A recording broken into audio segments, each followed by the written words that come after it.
top surgeon says he's already performed double the amount of labiaplasties he usually does this year as more women seek to, quote, perfect their genitals. Dr. John Skevofilax of Juvenis Cosmetic Clinic says the rise in numbers is because women want to wear tight leggings and activewear with such tight clothing that it's either revealing or causing discomfort. Nice, well, surgery to reduce or cut away at their labias can cost up to $4,000. But are these actually safe? And are they really so that women can wear a tight pair of leggings? Or are there other reasons behind all of this? So joining us now is GP Dr. Aziza Sesay. It looks like they are not there. We're hoping to get them back in just a moment. I have so many questions. She better come back, because seriously, if she doesn't come back, I'm just going to Google this, everybody, and let you know what is involved in a vaginoplasty. And I just hope my mum's not watching this, because it's awfully embarrassing. Oh, your mum will be all right. You've had a baby. Mum, go make a cup of tea. OK. We're going to speak to Dr. Aziza Sesay to talk about all of this. Good morning. Great to have you on the show again. Please tell us what on earth a designer vagina is. I mean, what are they doing to their bits and bobs in these surgeries? Thank you so much. Thanks for having me back. This is a topic that I'm very, very passionate about because a lot of it is to do with education. First of all, it's called designer vagina when actually it is the vulva that is involved, parts of the vulva that's being removed. So when we say labiaplasty, labia is Latin for lips. Plasty means surgical repair.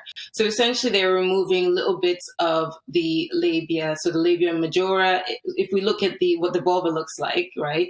The vulva is the outer external female genitalia, okay? So you have your labia majora, which is on the outside, and it's the fleshy bit. It sometimes has a bit of hair, and then a little bit inside is your labia minora, which is the bits that they surgically remove or they reduce.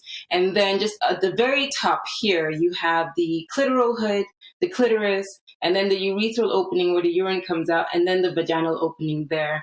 And then at the very top, you have the mons pubis. Now, the reason behind labiaplasty really, it varies between the individual, but on the NHS, it's not usually done unless the patient has cancerous growths or maybe a congenital birth defect that they've been born with, essentially, that needs correcting.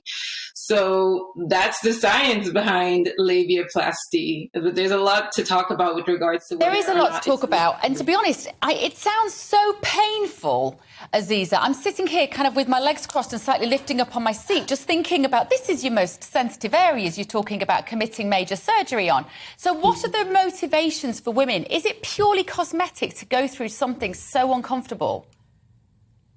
Okay, no, yes, there is an element of the cosmetic reasoning. So they have done some stats, and I think about 38% are done purely for cosmetic reasons. And then the other reasons include, and as mentioned in the article, is when women or people with labias are experiencing very severe pain, or they notice that the area is either tugging or irritating the tight bit of clothing. And what I would sometimes say to that is, as doctors, we don't usually recommend that you wear a tight bit of clothing around that area, because unfortunately, yes, it will increase the irritation. Also, it provides the best environment, unfortunately, for things like fungus to grow. So you can increase your chances of having thrush. So that's part of the reason behind why some women have the labiaplasty done.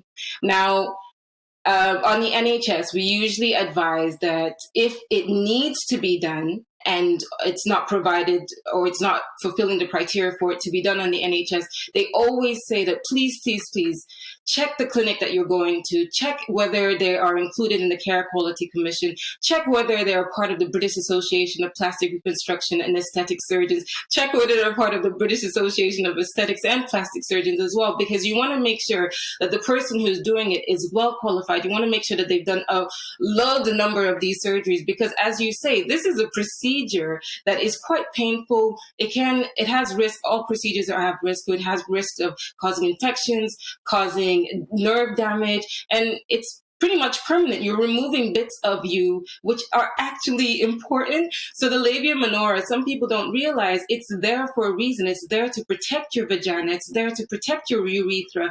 It's there to help with the lubrication, to make, the sexual experience more pleasurable, less painful. It provides the lubrication, the oils as well, to again protect those organs. Because as we get older, these things change. People also need to know that there is such a massive variation when it comes to the labia or the vulva and what it looks like. And unfortunately, it's not helped, like you say, because of the porn industry. Unfortunately, we get certain looks of vulvas and then people think, oh, that's what mine is supposed to look like. And also, we don't have the availability of different variation, different diversity of vulvas. In books, they always look a certain way. And then it's associated with shame. Vulvas, looking at your vulva, touching your vulva is associated with shame. You need to look at your vulva. You need to know what's normal for you.